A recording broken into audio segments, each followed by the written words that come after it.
We have now former New York GOP Congressman and former New York gubernatorial candidate Lee Zeldin joining us. He's on a bus tour for the Trump campaign across the critical swing state of Pennsylvania. Lee, so great to see you. Lee, according to the RCP, the Real Clear Politics average, Trump has pulled ahead of Kamala Harris. It's a very slight lead. It's 0.8%. That is the average right now. What is your sense of where Pennsylvania voters are at this moment? Well, as you're showing there on screen, this race is so close. Every vote matters. It's about getting low propensity voters out and no propensity voters out. You know, there are people who vote every election, but there are supporters that President Trump has who sometimes they vote, sometimes they don't. Well, in 2024, they have to vote. Early voting has been more of an emphasis. We're seeing a lot more people coming out to vote early than they have in elections in the past. And there's big down ballot impacts as well. We see a lot more excitement for Dave McCormick here in Pennsylvania, running for United States Senate. Eric Hovde in Wisconsin, Mike Rogers in Michigan. You know, as you look at the Senate races as well, they're starting to perform better. That also helps the top of the ticket. And as you're showing with the Real Clear Politics number for Pennsylvania, the average now actually has President Trump up in all of the battleground states. But the important thing is to always campaign like you're behind, even if a poll shows you ahead.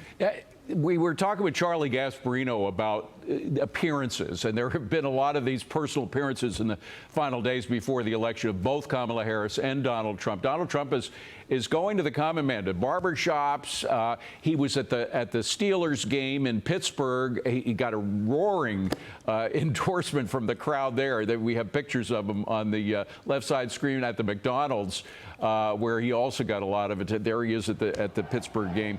It's all pretty powerful. Is it moving voters nationwide, particularly those voters in the middle who are undecided?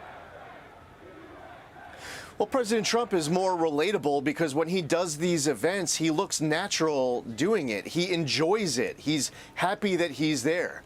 Where Kamala Harris or Tim Walz might try to do an event like this, and it's very cringeworthy. It looks like it's not natural to them, that it's too staged and scripted in a way where it looks like they want to be anywhere other than where that moment puts them. And I think that President Trump, while he's very successful in life, he's a billionaire, he is not above the common man. He wants to be able to take that lesson from that McDonald's employee on how to work the fry cooker and how to work a drive-through. It's a certain level of relatability that for people who are struggling to make ends meet, you have Kamala Harris saying, hey, the economy's going great. I don't know what you're talking about. Keep voting for me, and then maybe I'll do something in the future, as if she's not there right now. And at the same time, you have Donald Trump, who's connecting with them directly, saying, I understand your struggles. I believe that you can spend your own money better than the government spending that money for you. Let's make this economy work better for you. Let's secure our border. And he's talking about these issues that they're just hitting home as more closer to reality for that independent voter trying to make their mind up. Lee, I'm getting a wrap, but you mentioned Donald Trump's coattails. They seem to be spreading now in these statewide races. Particularly for Senate. You mentioned Dave McCormick really giving Senator Casey a run for his money. And Casey, by the way, is actually, this is, by the way, not indicative of the ground that has been gained by McCormick. But look at this. McCormick now in the Pennsylvania RCP average is up 47% to Casey's 45%. And Casey is the incumbent. He is now changing his own policy recommendations to sound like Donald Trump on tariffs. I'm just wondering if the Democratic Party at large quickly is now beginning to change its policy strategy to look more like Trump in order to win the race.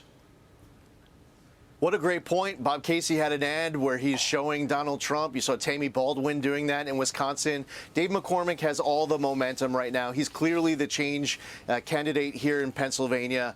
And I've seen on the bus stops, right now we are out in Pennsylvania on a week that's Monday through Friday, traveling all across the state with the Trump campaign bus tour. I've been in Pennsylvania in the past. I've never seen so much energy and excitement for Dave McCormick as we see right now. And also for House candidates, I was just with Rob Bresnahan in the 8th Congressional District in PA. And I think that is important as well, because we don't want to deal with 3 more impeachments in 2025. Lee Zeldin, we got to leave it at that. Safe travels, my friend. Good to see you. Appreciate you coming in.